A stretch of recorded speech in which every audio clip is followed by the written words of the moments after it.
C'est toujours intéressant de tester la notion de complexity time sur des systèmes à faibles ressources. Donc là, je vais faire une petite démo. Euh, Rien de mieux qu'un système à faible ressources qu'un conteneur, hein. Donc je suis dans un conteneur actuellement, le conteneur actuel Ghoul, qui est basé sur Ubuntu. Et effectivement, LSCPU, on voit que oui, là le host qui accueille le conteneur a plusieurs CPU, mais en réalité il n'y en a qu'un seul qui est en ligne pour ce conteneur, c'est le numéro 30. On peut vérifier ça également en checkant le contenu de CPU info. Donc je vais filtrer sur processeur. Voilà, il a un seul processeur. Donc, de la même façon que j'ai restreint le nombre de CPU, le nombre de, enfin, la mémoire disponible est également restreinte. Donc là, j'ai un total de, en réalité, bon, 128 mégas, hein. Mais on peut voir clairement que, voilà, il y a déjà 43, il y a à peine 28 mégas de libre. Bon, en réalité, il y a 49 dans le cache. Donc, en gros, 118 mégas de libre. Ok.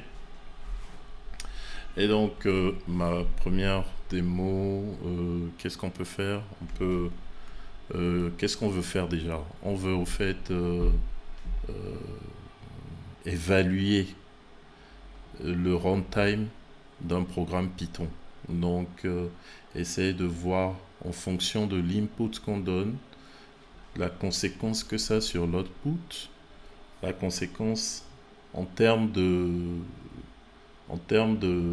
comment dire, de durée de traitement, durée d'exécution, mais également la conséquence en termes de consommation mémoire.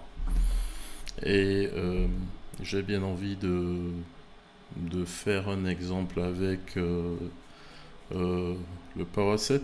Le Powerset, c'est quoi au fait? Le Powerset, c'est euh, au fait en probabilité, je crois que ça s'apparente à ce qu'on appelle les associations. Supposons que vous avez un nombre donné de, de items, un nombre donné d'entités, et vous voulez savoir combien de combinaisons possibles vous pouvez faire avec ce nombre d'items. Donc ces combinaisons, j'entends bien par là, pas un nombre de combinaisons fixe, hein, mais si par exemple on a 3 items, ça veut dire qu'on aura par exemple un sous-ensemble vide, on aura un sous-ensemble formé d'un seul item,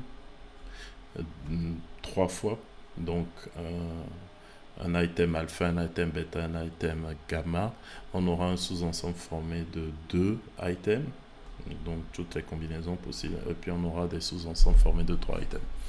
Donc en réalité, c'est si vous vous rappelez de vos mathématiques, ça fait 2 à la puissance 3. Si on a le nombre total de items, ça sera 2 à la puissance 3 si on a 3 items, donc ça sera 8. On va essayer de faire un petit programme rapidement. Je vais peut-être aller dans Temp. Puis je vais créer un programme, je vais l'appeler p7.py. Et dans p7.py, je vais définir en fait une fonction qui prend une liste et qui va forcément retourner également une liste, hein, qui va retourner une liste que pour le moment je vais appeler Big7 par exemple. Alors, qu'est-ce qui se passe? Il y aura effectivement Big7 qui pour l'instant voilà, sera vide. Et pour tout élément dans l'input, donc ici R, diminutif de array représente l'input, on va donner à notre fonction. Pour tout élément de cet input, qu'est-ce qu'on va faire? L'idée, c'est au fait d'ajouter autant de fois que possible cet élément à tous les sous-ensembles possibles. Et l'idée derrière l'algorithme, au fait, c'est de prendre actuellement ce grand sous-ensemble qui est vide, de le dupliquer, d'ajouter chaque élément à la copie, donc au sous-ensemble dupliqué, et ensuite d'ajouter cette copie au sous-ensemble d'origine. Donc à chaque fois, les sous-ensembles grandissent et font le grand sous-ensemble. Donc ça va faire quelque chose du genre big 7 est égal à big 7. Voilà, on fait une copie. Et c'est pas fini. Maintenant alors pour chaque, je vais dire small set contenu dans big set. Donc là je vais l'appeler copie. Dans big set copie. Qu'est-ce qu'on fait? On va juste faire quoi? On va faire small set.append le fameux x. Donc on ajoute, voilà, donc on ajoute, ce qui fait que à la fin ici, avant de recommencer la loupe extérieure, on va dire big set grandit grandit en devenant quoi? En ajoutant le big set copie. Voilà. Alors une petite remarque, c'est que ça n'a pas fonctionné pour la simple raison qu'en Python, c'est vraiment, comment on dit, il y a des glitches. Comme on dit en anglais, il y a des glitches avec les copies de listes, avec les copies de tableaux. En faisant juste ici cette instruction, ce n'est pas les éléments du tableau qu'il copie, il copie juste le tableau. Donc on est obligé d'importer une fonction bien particulière pour lui permettre de copier les éléments du tableau. Et cette fonction se trouve dans la librairie copy. Et cette fonction s'appelle copy.deep copy. Voilà. Là c'est bon. Là il va copier les éléments. Donc du coup à la fin on se retrouve avec ça. Donc déjà on va voir si le code marche. Je vais juste aller dans le programme principal et dire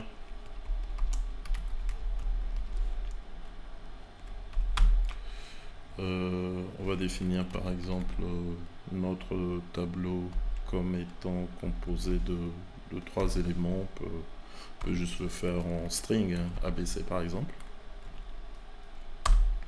Et puis on va appeler notre fonction. Donc print p7. Alors, donc là on va essayer d'exécuter le programme. On va voir déjà est-ce que ça s'exécute.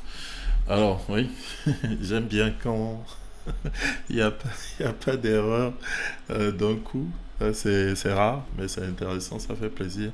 Donc du coup, Python 3 p7.py, ça nous donne effectivement 8 possibilités. 1, 2, 3, 4, 5, 6, 7, 8. Donc vous voyez, on a toutes les combinaisons possibles. Et donc on peut enrichir un peu notre programme en mettant le nombre de possibilités. Hein. Donc ici par exemple on va faire print. On a combien de possibilités? Donc on a 2 à la puissance la longueur du tableau. Donc possibilities. Voilà, déjà ok. Donc on peut vérifier, hein. On peut vérifier en faisant par exemple ABCDE, donc 2 puissance 5 c'est bien 32. Donc ici, on devrait cette fois-ci avoir 32 possibilités. En exécutant, on a effectivement les 32 possibilités. Donc le code marche. Pas de souci. Reste à savoir au fait le complexity time. Donc le complexity time, je retourne dans le code, on va essayer de le déterminer. Alors qu'est-ce qui se passe au fait? Alors il se passe que à chaque fois qu'on parcourt le tableau des éléments qu'on veut ajouter, dont on veut faire les différentes combinaisons, on voit bien que on duplique le sous-ensemble big set. Donc au fait, on fait 1 fois 2 alors. Donc à chaque itération dans le tableau A, on multiplie par 2 le sous-ensemble, le power set. Donc ça, c'est caractéristique d'une fonction exponentielle, le contraire d'une fonction logarithmique. Le logarithmique, on divise par 2 à chaque itération, et l'exponentielle, on multiplie par 2. Donc, ensuite, qu'est-ce qu'on fait? C'est juste que on ajoute les différents éléments, et on n'oublie pas de réassigner le nouveau ensemble issu de la copie qui a été faite. Donc, du coup, on va pouvoir enfin s'intéresser au running time et surtout au space time. Alors, le space time, c'est pas le space time, c'est plutôt le space complexity. C'est combien d'espace il prend. Donc là, je vais essayer d'augmenter l'input. Déjà, en augmentant l'input, oui, on voit qu'il s'en sort sans problème. 512 possibilités. Un coup d'œil à la mémoire. Alors, il a toujours les 78 mégas. Donc ça a été facile. Alors, on va essayer de voir dans le code. Alors, ici, on lui a donné 1, 2, 3, 4, 5, 6, 7, 8, 9.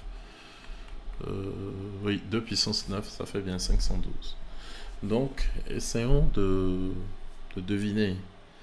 Au fait, deviner le temps que ça prend. Ok, on va juste essayer de faire peut-être un import avec la bibliothèque time.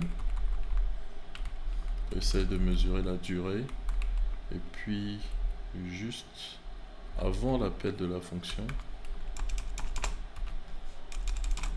on va prendre le temps. Start time, c'est égal à time.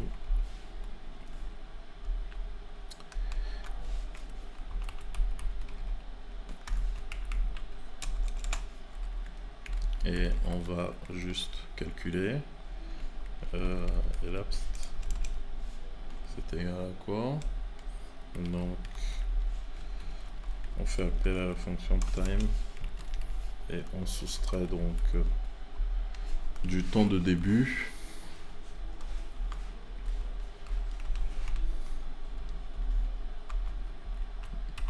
On exécute. Voilà, donc ça, je crois, c'est en secondes. Hein. Donc en secondes, ça veut dire qu'elle était vraiment rapide. Hein. C'est de l'ordre de 9 millisecondes. Je vais essayer d'arrondir.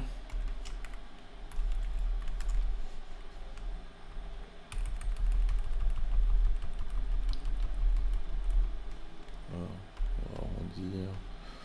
On va essayer d'arrondir.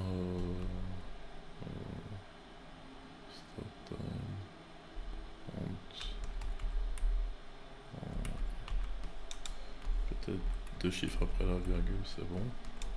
Et puis on va mettre, ouais, c'est ça. Ok.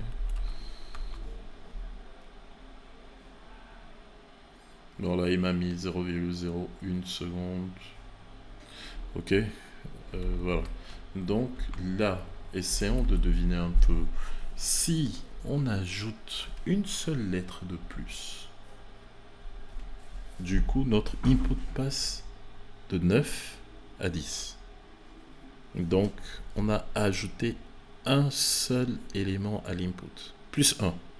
Mais l'output fera x2. Donc, au lieu de 512, on aura 1024 possibilités. Ok, je reprends. On ajoute un seul élément à l'input. Donc, on passe de 9 à 10. Et on a vu que notre algorithme, en fait, à chaque itération de l'input, il double, au fait, l'output. Et donc, dire qu'il double, c'est faire x2. Donc, on était à 2 puissance 9, 512. On passe à 2 puissance 10. Ça fera 1024. Est-ce à dire, le but, voilà, c'est de prévoir, au fait, d'anticiper combien de temps ça va prendre. On a fait 0,01 seconde. Est-ce à dire qu'on fera 0,02 secondes? Voyons voir. Essayons d'exécuter ça. Je vais essayer de clean. J'exécute. Bingo! 0,02 secondes. Ah, ça c'est vraiment intéressant. Et effectivement, on a 1024 possibilités. Ah, c'est beau les mathématiques avec l'informatique. Tout est cohérent. Maintenant qu'on a pu voir le time complexity, ce qui m'intéresse le plus dans le cas du P7, c'est plutôt quoi? C'est plutôt le space complexity. Combien d'espace mémoire il consomme? Et pour ça, je vais augmenter notablement mon input. A, B, C, D, E, G, H, I, J, K, L, M, N, par exemple. Et je vais essayer de surveiller la mémoire. Donc, pour surveiller les mémoires, je vais essayer de diviser mon terminal en deux. Voilà, je le divise en deux. Voilà, j'ai deux parties distinctes maintenant. Et dans la partie du bas, je vais faire un watch sur la mémoire. Donc, il va m'actualiser la consommation, enfin l'affichage, c'est pas la consommation, l'affichage de la consommation mémoire. Donc là, je rappelle, on a 115 mégas, actuellement on a 115 mégas de libre. Et dans la fenêtre du haut, je vais tout simplement essayer d'exécuter mon code.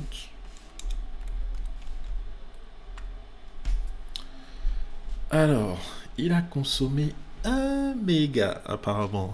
On est passé de 115 mégas de libre à 114 mégas. Bon, pas mal, 0,34 secondes. Vous voyez, le temps, on est passé de combien? De 20 millisecondes à une demi-seconde. Ah, ça devient compliqué. Donc, je vais essayer d'augmenter encore, oui. Il faut stresser le système, les amis. Je vais essayer d'augmenter encore. Alors, MNOPQRS.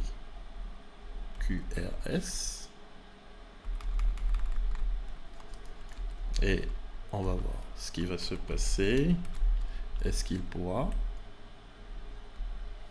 J'ai bien envie d'annuler l'affichage, hein, tout simplement. On n'a pas besoin de l'affichage. Je vais juste appeler la fonction, voilà, sans l'afficher. Et je vais l'exécuter encore. Ah, on a 524 288 possibilités. Regardez un peu la consommation de mémoire. Ah oui, on n'a même pas eu le temps de regarder. Il a killed le process. Il a killed le process tout simplement parce que l'OS, et Dieu merci, a un mécanisme de OOM, ce qu'on appelle le OOM, Out of Memory Killer, qui fait que parce qu'il n'y a pas assez de mémoire, bah voilà, il élimine le process qui est en cause. Alors, essayons de regarder un peu dans les logs du système. Et effectivement, on voit ici l'avant-dernière ligne, l'avant-dernière ligne. On voit bien que le processus 40309 Python a demandé trop de ressources et donc il a tout simplement été détruit. Intéressant. Alors voilà ce qu'on va faire. On va pas abandonner. Je vais juste sortir du conteneur. Là je suis sorti du conteneur. Et voilà notre conteneur actual Ghoul. Je vais lui donner plus de ressources. Donc je rappelle que il avait combien de mémoire? Il avait une limite de 128 mégas. Donc ce qu'on va faire cette fois-ci, c'est que on va augmenter la limite. Je vais lui donner par exemple memory. Je vais lui donner allons, 256 mégas. C'est bien. On se reconnecte. On vérifie. C'est bien. L'augmentation de mémoire est effective. Et maintenant, on va essayer de faire notre fameuse simulation.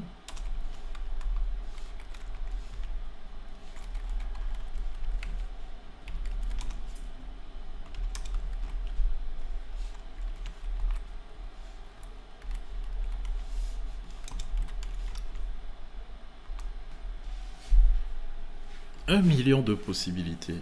Alors regardez comme la mémoire diminue. Available, la colonne available. Ouais. Insuffisant. Donc il restait à peine 8 mégas. Et l'OS s'est dit, ah non, il ne me reste même pas assez pour respirer moi-même. Donc je tue le processus. Donc ça nous donne vraiment une idée claire de ce qui se passe au niveau de l'OS lorsqu'on a des processus gourmands en mémoire, et ça nous donne une très bonne idée de l'impact au fait de space complexity. De la même façon qu'on a essayé de prévoir le running time, on va essayer de prévoir grossièrement le space time. Il faudrait être un bon mathématicien, je n'en suis pas un bon. Alors, déjà, on sait qu'on a par exemple pour ce nombre donné 1, 2, 3, 4, 5, 6, 7, 8, 9, 10, 11, 12, 13, 14, 15, 16, 17, 18, 19, 20. Alors, pour ce nombre donné d'éléments, on a plus d'1 million de possibilités. Donc, plus d'1 million de possibilités. Ici, il s'agit de lettres. Hein. Il s'agit de lettres. Souvent, une lettre, un caractère, c'est un octet. Donc, ça occupe un octet dans la mémoire. Donc, au bas mot, on a besoin de 1 million octets d'espace mémoire. 1 million octets d'espace mémoire, ça nous fait 1 méga. Sauf que en fait, ce million de possibilités, c'est pas un seul octet à chaque fois, c'est d'accord. C'est plusieurs sous-ensembles dont les tailles varient entre 1 octet et 20 octets. Donc, pour trouver au fait le bon space complexity, ça veut dire que on a les fameux 1 million et on dira qu'au pire, on aura 1 million fois 20. Au pire, hein. Au pire, on aura 1 million fois 20 octets.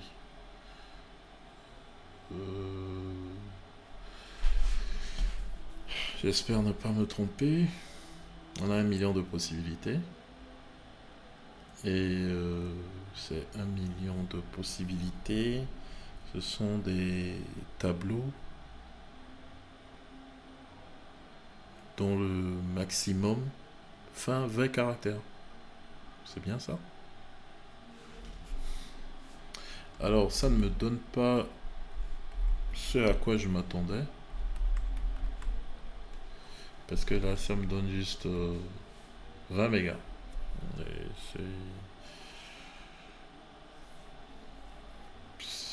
je ne pense pas que notre code ne consomme que 20 mégas en mémoire. Je ne pense pas. On a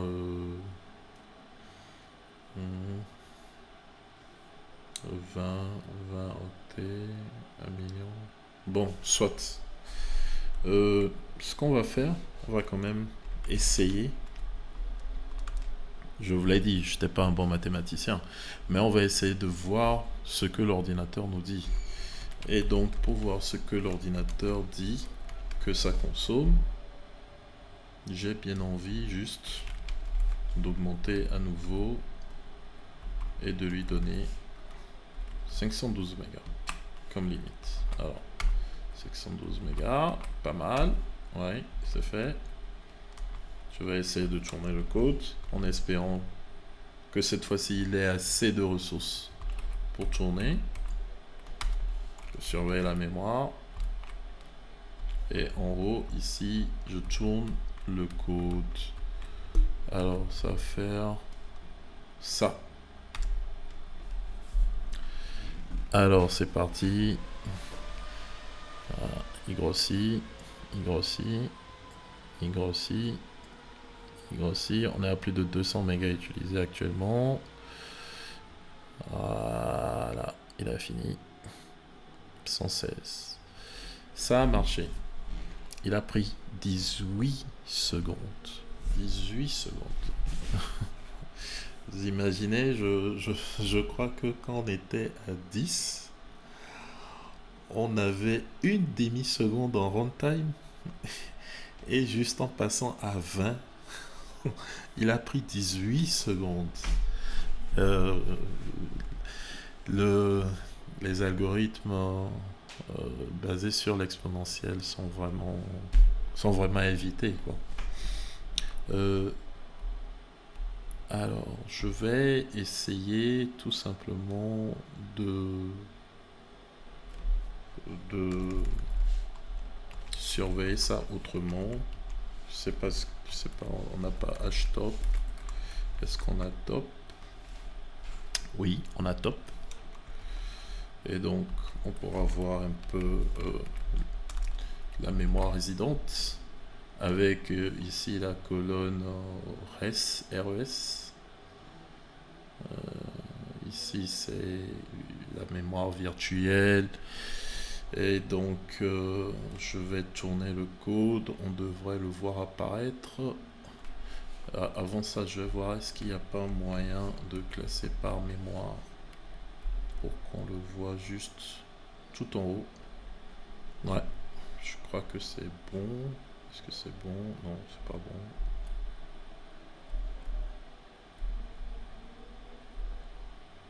Là, ça affiche juste la mémoire consommée, mais ça ne nous montre pas.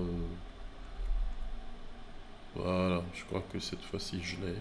Avec grand M et avec petit m l'affichage. Ah, l'affichage graphique. Donc, je remonte dans le terminal du haut et c'est parti. Voilà, très vite on le voit, il consomme 11%, 22%, donc on voit bien que le résident c'est 159 mégas actuellement, passe à 225 mégas, passe à 211 mégas, 288, 350, donc aux alentours de 300 mégas. Apparemment il a demandé 350 et évidemment, il faut de la mémoire pour que l'OS également tourne, hein. Donc, on ne pouvait pas juste allouer 256 ou 300 mégas, quoi. Donc, c'est assez intéressant. Merci pour votre attention et puis à la prochaine pour un autre épisode.